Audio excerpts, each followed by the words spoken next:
জয়পুরের মার্বেলের পাথরের একটি ভগবান শ্রীকৃষ্ণের মূর্তি এখানে স্থাপন করব, যা গত শুক্রবার হিন্দু সনাতনী রীতি এবং শাস্ত্র অনুযায়ী মন্ত্রোচ্চারণের মধ্য দিয়ে প্রতিষ্ঠিত হয়েছে এবং পূর্ণবাবু, রবীনবাবু সহ গীতা কমিটির সমস্ত বর্ষিয়ান এবং নবীন সকলের সহযোগিতায় এটা হয়েছে। আমি কৃতার্থ, সৌভাগ্যবান, গর্বিত যে এই অপরূপ সুন্দর শ্রীকৃষ্ণ ভগবানের মূর্তিটি তার ব্যয়ভার বহন করার ইচ্ছা আমি প্রকাশ করেছিলাম। গীতা কমিটি আমাকে এই সেবা করার সুযোগ দিয়েছেন, তার জন্য আমি এদের কাছে কৃতজ্ঞতা এবং প্রণাম নিবেদন করি। আমাদের মধ্যে দীপক বাবু সহ, মেঘনাথ দা সহ, অশোক ভাই সহ, স্থানীয় পঞ্চায়েতের প্রধান লক্ষ্মী ভাই সহ অনেক বিশিষ্ট লোকেরা এখানে আছে। প্রত্যেককে আমি পঞ্চায়েত সমিতি, গ্রাম পঞ্চায়েত, এলাকার সনাতনী বিভিন্ন ক্লাব, প্রতিষ্ঠান, ব্যবসায়ী সংগঠন, গ্রামবাসী, নানা পেশার সঙ্গে যুক্ত, নানা দলের সঙ্গে যুক্ত, কিন্তু সকলে যারা সনাতনী হিন্দু তারা এখানে সমবেত হয়েছেন। আমি প্রত্যেককে এই শতাব্দী প্রাচীন ঐতিহ্যবাহী গীতা মন্দির, যা প্রকৃতপক্ষে প্রচারের আড়ালে ছিল, খানিকটা অবহেলিত ছিল, আমরা এখানে সেটা করলাম। আরো একটি স্যাংশন আমার 2023 সাল থেকে আছে। এখানে যে পবিত্র অশ্বত্থ বৃক্ষ রয়েছে, পঞ্চবটী বৃক্ষ, তার চাতালটি পাথর দিয়ে তাকে বাঁধিয়ে সুন্দর করে তৈরি করা। আমি সেটা, যেহেতু মন্দির বা মূর্তি সরকারি টাকায় হয় না, এটা ব্যক্তিগত অর্থে হয়। আমরা হিন্দুরা কখনো আমাদের মন্দির বা মূর্তি অন্য ধর্মের লোকের কাছ থেকে অর্থ নিতে পারি না, বা সরকারি অর্থেও আমরা করতে পারি না। সেই কারণে দীঘাতে সরকার যে সেন্টারটা করেছে তার নাম মন্দির নয়, কালচারাল সেন্টার। যেহেতু সেটা সরকারি টাকায় হয়েছে, টেম্পল লেখা যায় না, সেটা হচ্ছে কালচারাল সেন্টার, এটা ভাস্কর্য। তাই আমরা এখানে মূর্তি যেমন নিজেরা প্রতিষ্ঠিত করলাম, হিন্দুদের নিধিতে যেভাবে অযোধ্যায় রাম মন্দির তৈরি হয়েছে, গোটা পৃথিবীর হিন্দুরা 3,500 কোটি টাকা দিয়েছে, 2200 কোটি টাকা খরচ হয়েছে। সেখানে একটাও কোন সরকারের কোন অর্থ হিন্দুরা গ্রহণ করেনি, বিশ্ব হিন্দু পরিষদ তার অর্থ সংগ্রহ করেছে।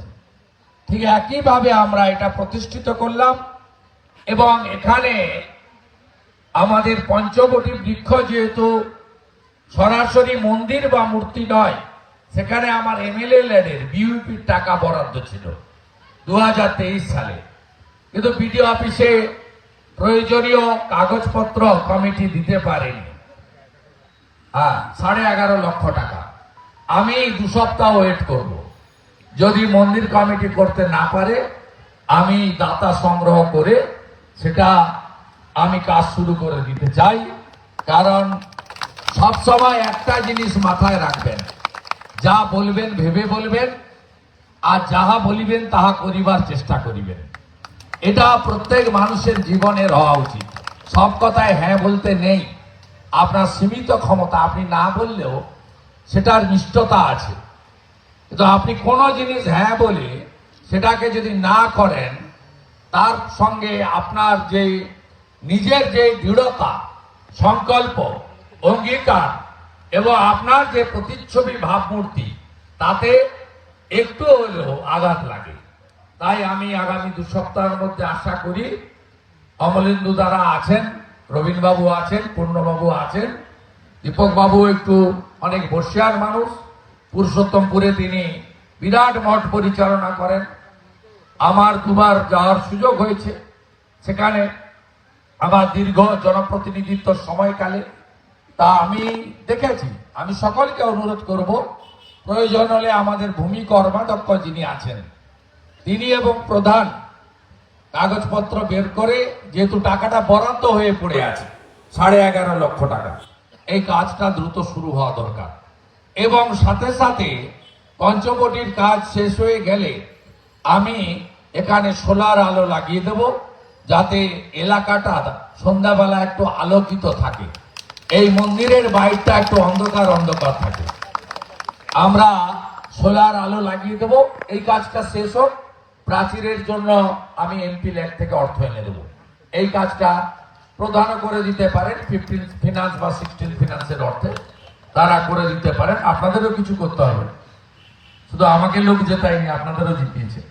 তা আমি আপনাদের সকলকে অভিনন্দন, কৃতজ্ঞতা জানাবো। এবং আমি সত্যি খুশি হয়েছি।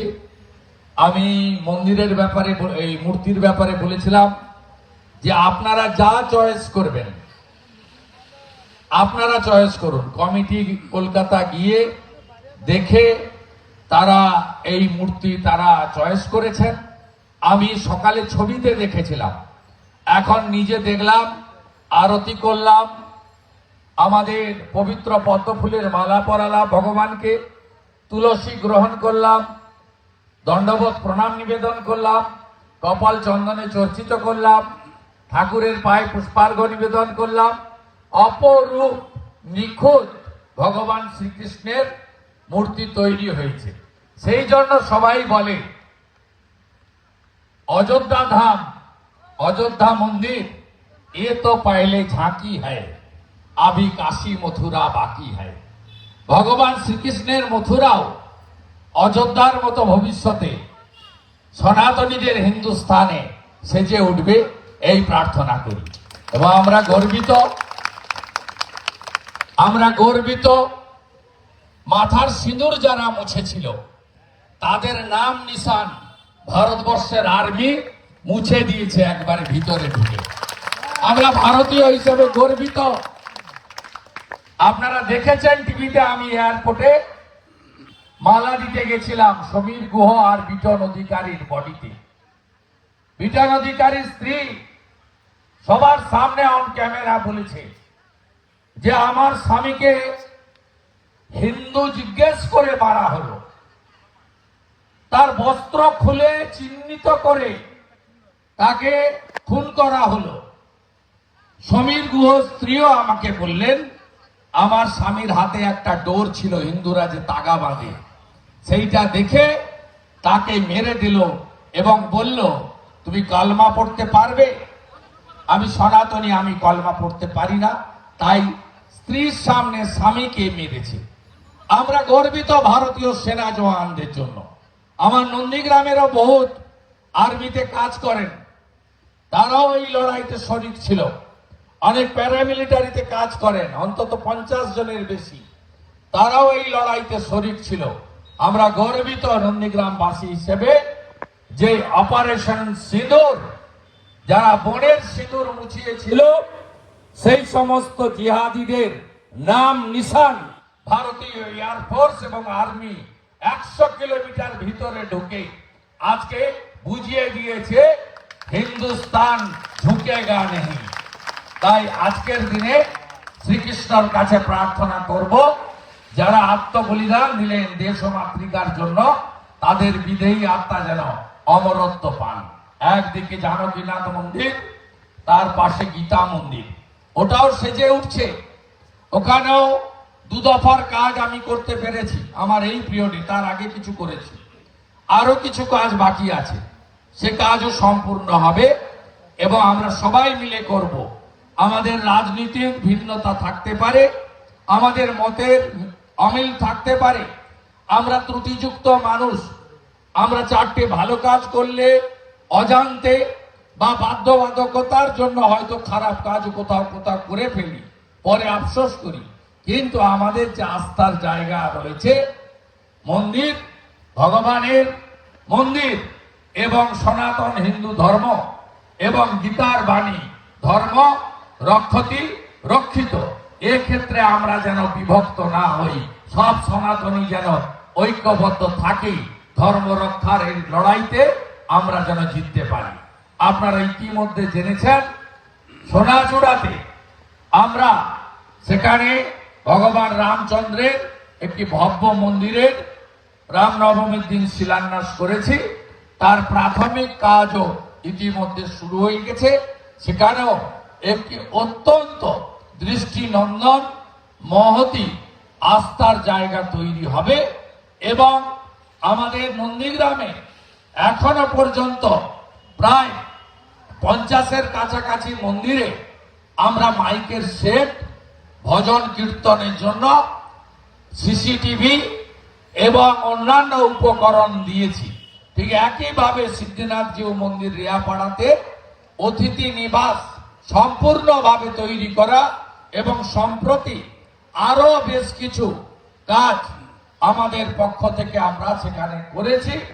একইভাবে সোনাচূড়ার সিংহবাহিনী মন্দির থেকে শুরু করে সর্বত্র নন্দীগ্রামের পবিত্র স্থানগুলি সেগুলোকে সাজিয়ে তোলা, সনাতনী হিন্দুদের ধর্মচারণের ব্যবস্থা করা এবং ভগবানের নাম কীর্তন সংকীর্তনের মধ্য দিয়ে নিজেদের মধ্যে যে আনন্দ, নিজেদের যে পবিত্র কর্ম আমরা করতে পারি, তার জন্য আপনাদের সেবক শুভেন্দু অধিকারী আপনাদের জন্য ছিল, আছে, ভবিষ্যতেও থাকবে।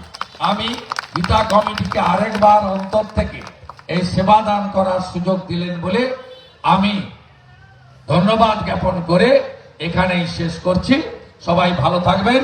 বিরুলিয়াতে লক্ষ্মীনারায়ণ পুজোর উদ্বোধনে আমাকে যেতে হবে।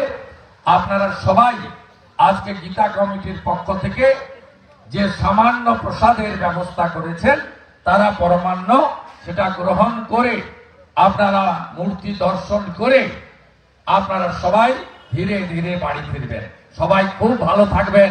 আপনাদের সকলকে অন্তর থেকে বয়স অনুযায়ী প্রণাম, শ্রদ্ধা, শুভেচ্ছা, ভালোবাসা, প্রীতি, অভিনন্দন। সবাই ভালো থাকুন।